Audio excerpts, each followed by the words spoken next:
परिचय। हेलो बच्चों, आज हम प्रकाशिकी एवं प्रकाशिक यंत्रों के बारे में सीखेंगे। आपने अवश्य सुना होगा कि रेगिस्तान में एक निश्चित दूरी पर पानी का एक भ्रामक प्रकटन होता है। अतः अब ये प्रश्न उठता है कि ऐसा क्यों होता है। उत्तर यह है कि पानी का भ्रम कुल आंतरिक परावर्तन के कारण है। यह प्रकाशिकी घटना है जो दूर की वस्तुओं के उल्टे प्रतिबिंबों के साथ पानी का भ्रम उत्पन्न करती है। अतः इस सारे मॉड्यूल में हम प्रकाश के परावर्तन और अपवर्तन के बारे में सीखेंगे। उद्देश्य। इस पाठ के अंत में आप निम्न करने में सक्षम हो जाएंगे: गोलीय दर्पणों द्वारा प्रकाश के परावर्तन की व्याख्या करना, अपवर्तन के नियमों को बताना, आभासी गहराई को समझना, संपूर्ण आंतरिक प्रतिबिंब की चर्चा करना और संपूर्ण आंतरिक विक्षेपण के अनुप्रयोगों की चर्चा करना। गोलीय दर्पणों द्वारा प्रकाश का परावर्तन। परावर्तन आपतित किरण और परावर्तक पृष्ठ पर अभिलंब के बीच के कोण को आपतन कोण कहा जाता है। परावर्तित किरण और परावर्तक पृष्ठ पर अभिलंब के बीच के कोण को परावर्तन कोण कहा जाता है।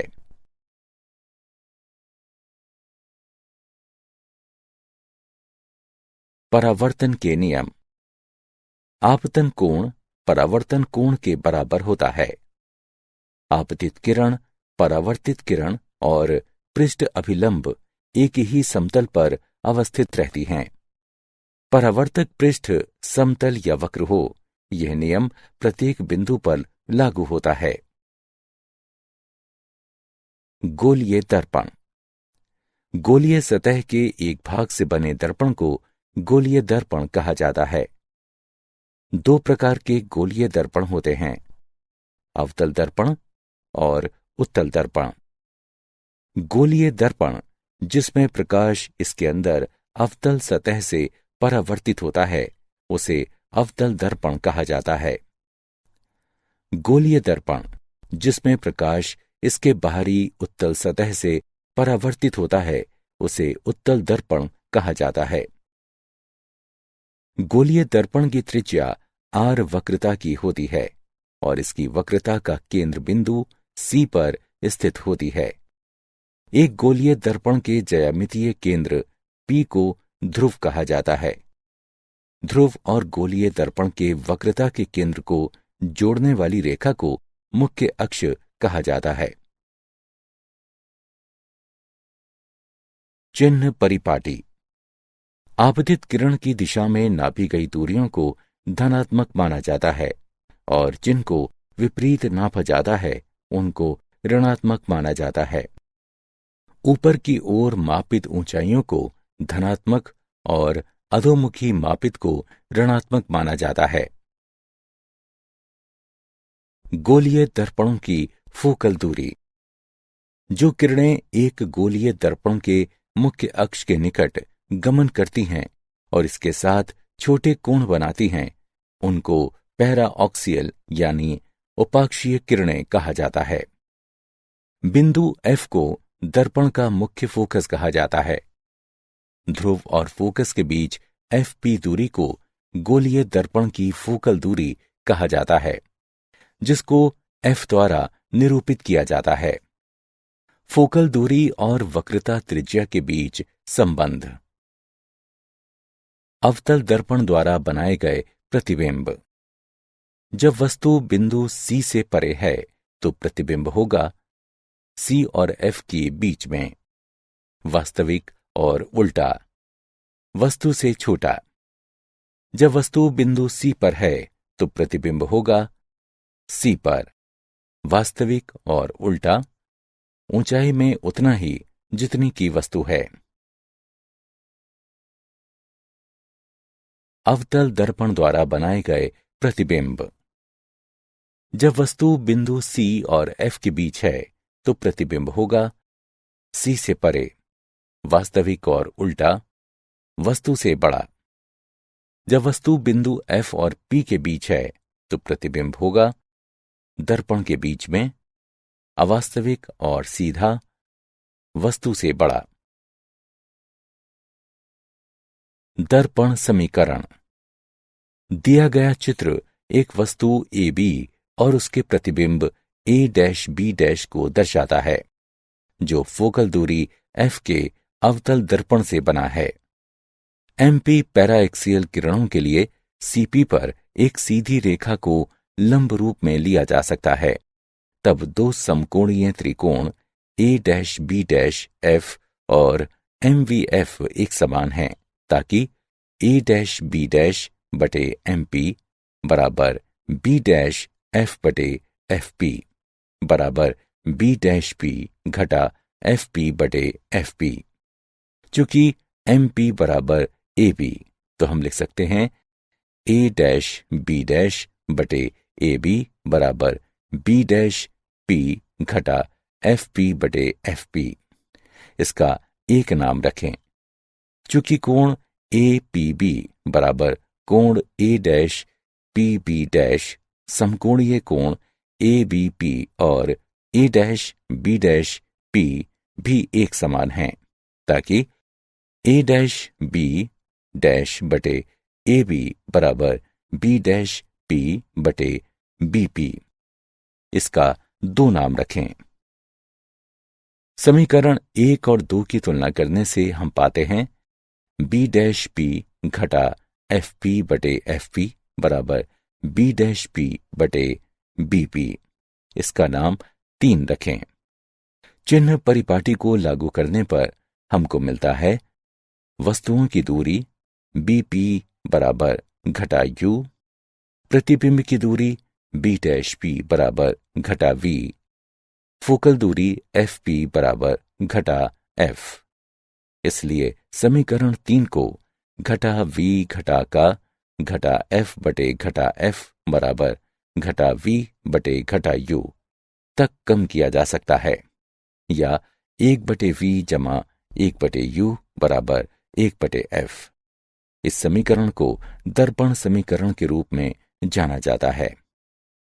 रैखिक आवर्धन M। वस्तु H की ऊंचाई के साथ प्रतिबिंब H' की ऊंचाई का अनुपात M बराबर H' बटे H। दिए गए प्रतिबिंब के लिए रैखिक आवर्धन घटा V बटे U है। उदाहरण: 10 सेंटीमीटर के एक अवतल दर्पण के सामने एक वस्तु को रखा गया है। अगर इसका प्रतिबिंब दर्पण के सामने 20 सेंटीमीटर की दूरी पर है, तो वस्तु की स्थिति क्या होनी चाहिए? हल: दिया गया है F बराबर घटा 10 सेंटीमीटर, V बराबर घटा 20 सेंटीमीटर। 1 बटे V जमा 1 बटे U बराबर 1 बटे F। 1 बटे U बराबर 1 बटे F घटा 1 बटे V। 1 बटे U बराबर 1 बटे घटा 10 घटा 1 बटे घटा 20।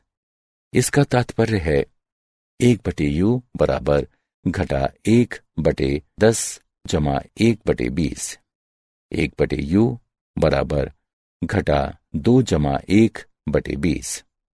U बराबर घटा 20 सेंटीमीटर, यानी कि दर्पण के सामने वस्तु को 20 सेंटीमीटर की दूरी पर होना चाहिए।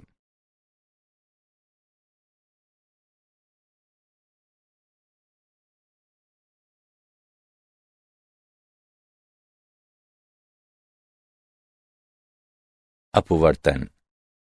जब एक प्रकाश की किरण दूसरे पारदर्शी माध्यम का सामना करती है, प्रकाश का एक भाग प्राथमिक माध्यम में प्रतिबिंबित होता है, जबकि शेष दूसरे में प्रवेश करती है। एक माध्यम में प्रकाश की एक किरण की दिशा में बदलाव की परिघटना जब ये दूसरे माध्यम में तिरछे प्रवेश करती है, तो उसे अपवर्तन कहा जाता है। अपवर्तित किरण के बीच में और सामान्य अपवर्ती पृष्ठ के बीच में के कोण R को परावर्त का कोण कहा जाता है।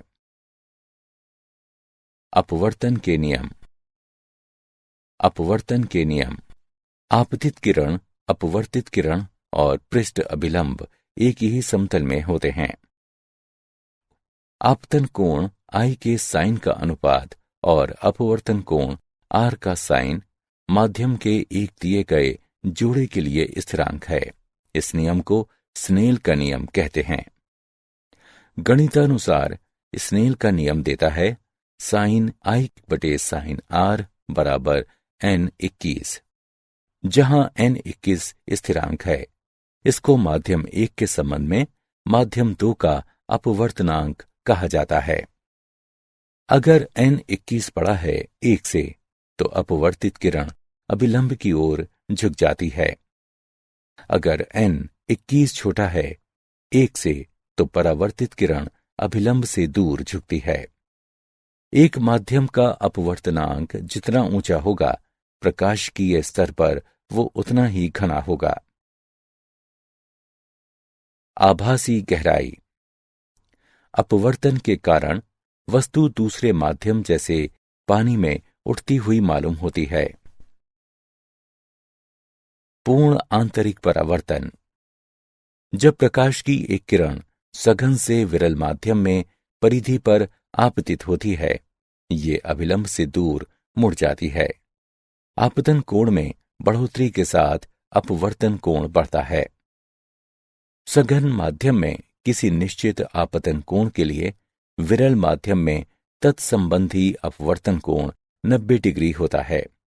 इस विशेष आपतन कोण जिसके लिए तत्संबंधी अपवर्तन कोण 90 डिग्री है, इसको एक क्रांतिक कोण कहा जाता है, जो C द्वारा निरूपित किया जाता है।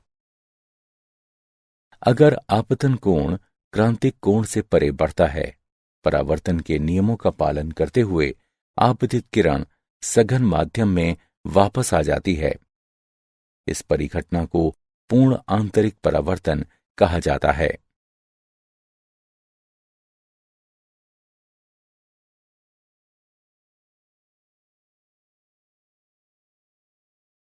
पूर्ण आंतरिक परावर्तन।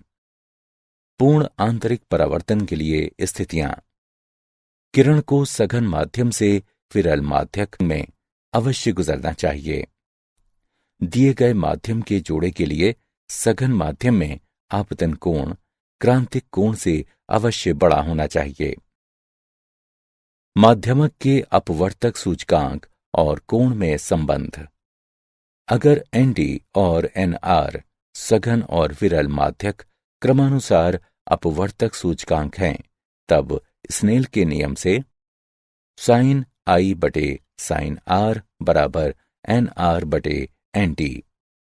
महत्वपूर्ण कोण सूचकांक के लिए I बराबर C और R बराबर 90 डिग्री सेल्सियस। इसलिए साइन C बटे साइन 90 डिग्री बराबर NR बटे ND। इसका तात्पर्य साइन C बराबर NR बटे ND है।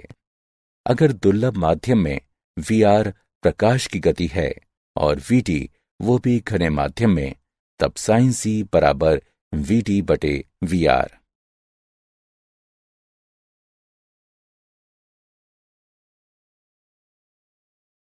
प्रकृति में पूर्ण आंतरिक परावर्तन और इसके तकनीकी अनुप्रयोग। मृग तृष्णा। रेगिस्तानों में कभी कभी एक व्यक्ति एक पेड़ का उल्टा प्रतिबिंब देखता है, जो पेड़ के निकट एक तालाब की मिथ्या धारणा देता है। इसे मृग तृष्णा कहते हैं। हीरों की जगमगाहट। हीरा हवा इंटरफेस के लिए क्रांतिक कोण बहुत छोटा होता है, लगभग 24.4 डिग्री।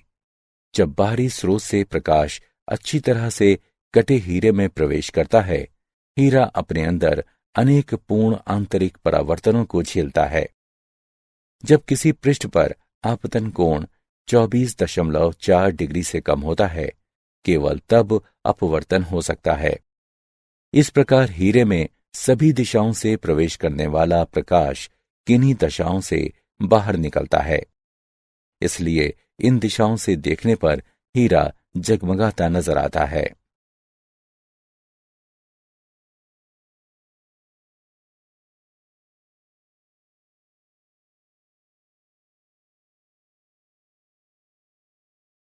प्रिज्म। जब किसी प्रिज्म के अपवर्ती पृष्ठ पर एक किरण अभिलंब रूप में आपतित होती है, वो बिना मुड़े गुजरती है और कांच इंटरफेस पर 45 डिग्री के कोण पर आपतित होती है, जो 42 डिग्री के क्रांतिक कोण से बड़ा होता है, और इस प्रकार पूर्ण आंतरिक परावर्तन होता है। एक पूर्ण परावर्ती प्रिज्म को प्रयोग किया जा सकता है। किरणों को 90 डिग्री से विचलित करने हेतु 180 डिग्री विचलित करने हेतु बिना किसी प्रकार विचलित किए हुए उल्टे प्रतिबिंब को सीधा करने हेतु प्रकाशिकी फाइबर तंतु। एक प्रकाशिकी फाइबर पूर्ण आंतरिक परावर्तन युक्ति है, जिसके द्वारा एक प्रकाश संकेतों को एक स्थान से दूसरे को ऊर्जा की नगण्य हानि के साथ संचारित किया जा सकता है। क्या आप जानते हैं, सन 1670 से 1672 तक न्यूटन प्रकाशिकी पढ़ाते थे। इस दौरान उन्होंने प्रकाश के अपवर्तन और प्रकाश के परावर्तन की खोजबीन की। विलब्रॉड स्मेल ने सन 1621 में प्रकाश के अपवर्तन पर अपने सिद्धांत दिए। सारांश। आइए हमने जो कुछ सीखा है उसे संक्षेप में दोहराएं। एक गोलीय सतह के एक भाग से बने एक दर्पण को गोलीय दर्पण कहते हैं। दर्पण समीकरण 1/v जमा 1/u बराबर 1/f। एक माध्यम से प्रकाश की एक किरण की दिशा में बदलाव की घटना जब ये दूसरे माध्यम में त्रियक प्रवेश करती है, इस घटना को अपवर्तन कहा जाता है। स्नेल का नियम देता है sin I/r बराबर n21, जहां n21 स्थिरांक है। इसको माध्यम 1 के संबंध में माध्यम 2 का अपवर्तनांक कहा जाता है। संपूर्ण आंतरिक परावर्तन के लिए स्थितियां। किरण को सघन माध्यम से विरल माध्यम में अवश्य गुजरना चाहिए। सघन माध्यम में आपतन कोण को दिए गए माध्यम के जोड़ के लिए क्रांतिक कोण से अवश्य बड़ा होना चाहिए।